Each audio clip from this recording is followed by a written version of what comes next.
We have a question from Dana, and I'm going to give you the short version of it.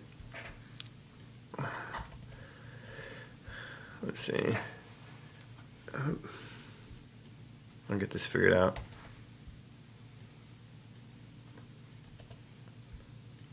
There we go. Nope, not quite.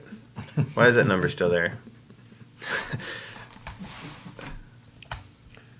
There it is. He didn't line you out. In Revelation 20, mortals are still alive through the millennial reign. And in verse 9, they went up on the breadth of the earth, this is the verse, and surrounded the camp of the saints and the beloved city, and fire came down from God out of heaven and devoured them. Does that mean that all mortals, believers and unbelievers alike, are consumed by fire, thus ending all mortal lives, giving way for the great white throne judgment? You know what? I really doubt that. What's being spoken about? Did we get a name on that? Yeah, Dana. Oh, Dana. Okay. When you look in verse 7 of Revelation 20, it says, "Now when the 1,000 years have expired, Satan will be released from his prison, will go out to deceive the nations which are in the four corners of the earth, Gog and Magog, to gather them together to battle, whose number is as the sand of the sea. They went up on the breadth of the earth and surrounded the camp of the saints and the beloved city, and fire came down from God out of heaven and devoured them."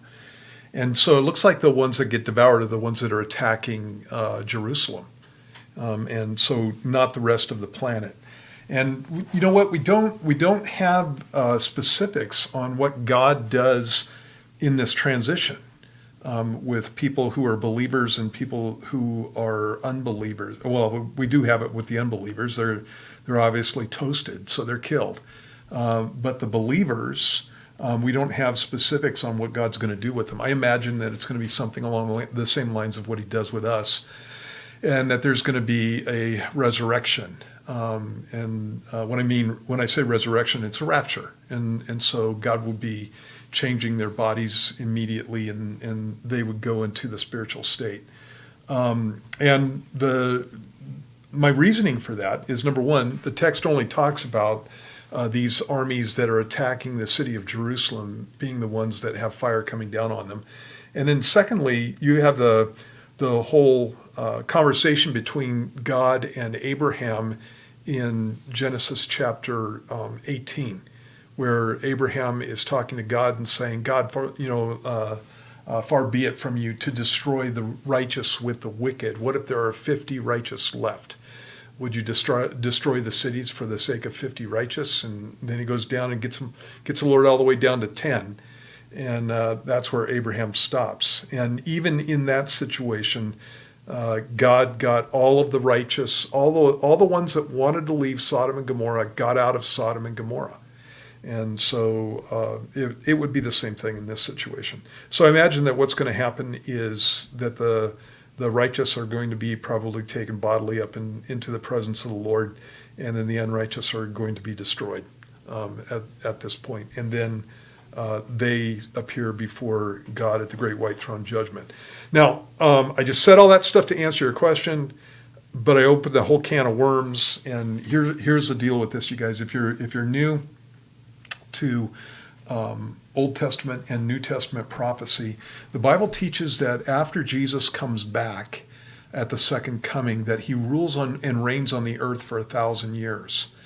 Obviously, at the end of that 1,000 years, there's a rebellion. That's what we're talking about here. And so those people have to be mortal that are living there. And so these are people whose parents and ancestors came out of the tribulation. And we know that anybody who comes out of the tribulation and goes into the millennial reign has been judged. And so they're judged as to whether they can go into the millennium. They're mortal at that point because Jesus doesn't he doesn't rapture people when he comes back at the second coming. He does it before that point.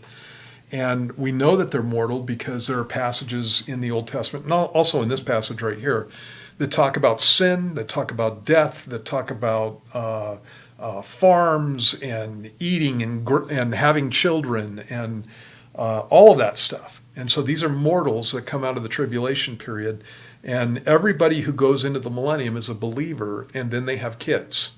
And so this last group is the ultimate pastor's kids, basically. These are people who are the ancestors of those who came out of the tribulation, made a choice to follow after Christ. And they're also people who have forcibly had to live under the reign of Christ for the 1,000-year reign.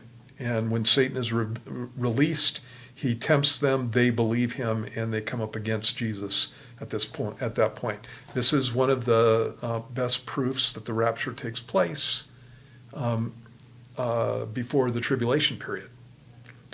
Because you have to have mortals coming out of the tribulation period to go into the millennium. So, All right.